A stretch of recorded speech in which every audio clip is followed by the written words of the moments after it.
DJ Paul.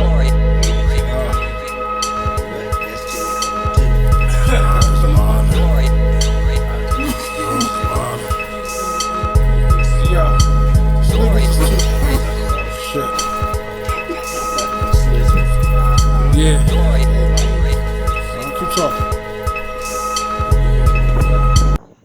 Hey yo, what's going on? It's your boy Kane Brown, curbside mechanic once again. It's been a minute. I usually start off with a box of new parts, but not today. That's my suspension and CV axles. Yes, I'll tell you why. Got a new toy to play with. Man, she ain't the greatest looking, but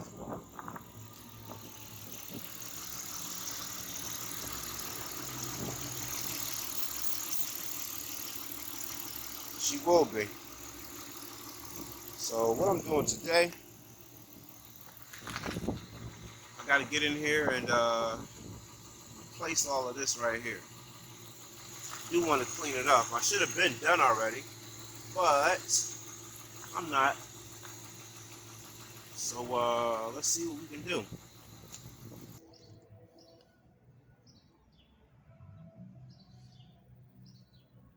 So this is everything that I'm changing. I have the upper control arms, the lower control arms. I have actually changed the struts out. I have some new, Bilsteins. Not sure how it goes, but yes, they're in there. And thanks to those naughty pinch bolts, I have a new wheel bearing housing. We'll be changing out the wheel bearings, the outer tie rod, and this right here connects to the sway bar. I can't stand pinch bolts. I can't. But hey.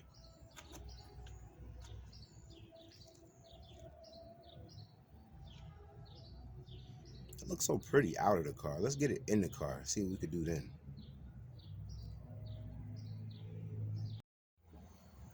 So the first thing I want to do is to get the wheel bearing placed in. The wheel bearing simply sits in on the back side. Block out. There's no up or down on it. Once you do that, you flip it over. These bolts here are M12s. There's 4 of those. Drop those in.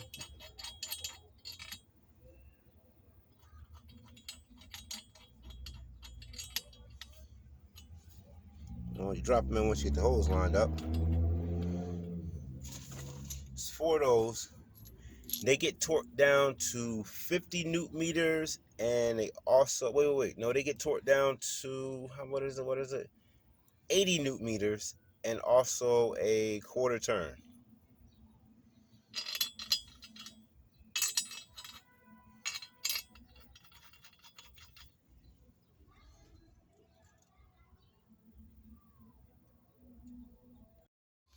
So that's done.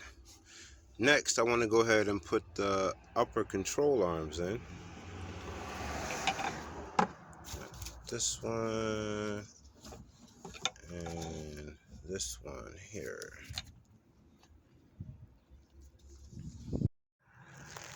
So after you've connected the upper control arms, go ahead and put the strut tower back in. From the strut tower, oh yeah, I didn't mention, I did have a new CV axle.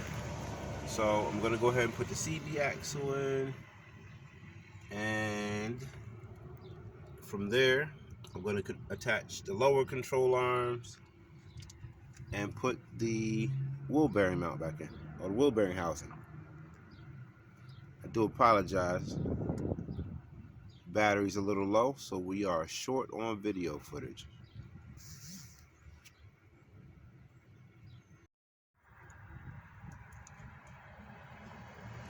So I have the upper control arms in, I have the strut mount in.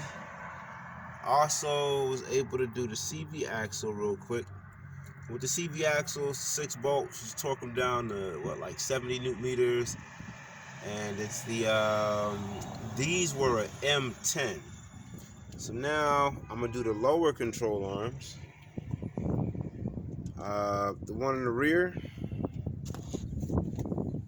goes in this way and goes up and the one in the front goes down.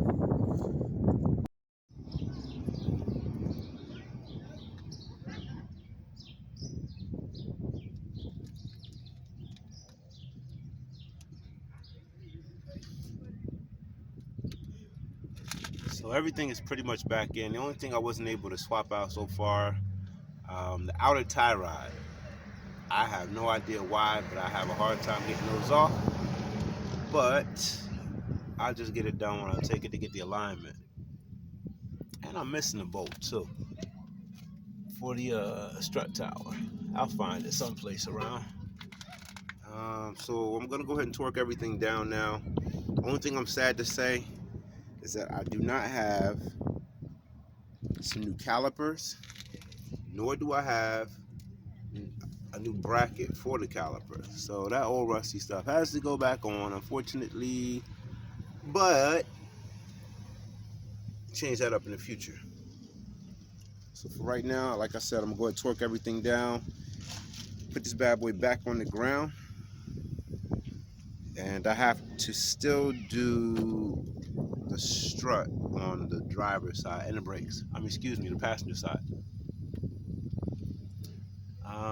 But to me, it looks really expensive. I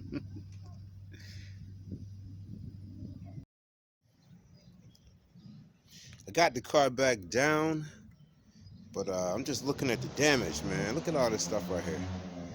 Everything got replaced, left, right.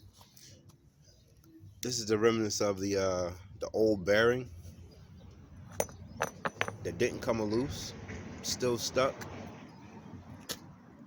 to the wheel housing. And yes, remember I said something about those infamous pinch bolts that I hate? I can't stand them. I can't stand them.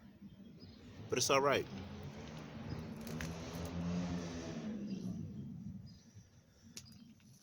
It's not finished yet. Still need to swap out the strut on the passenger side, change out the rotor, and do the brakes. I'll do that tomorrow morning. And then we can go for a ride. Oh yeah, look at my weapons for my my ammunition for my slingshot.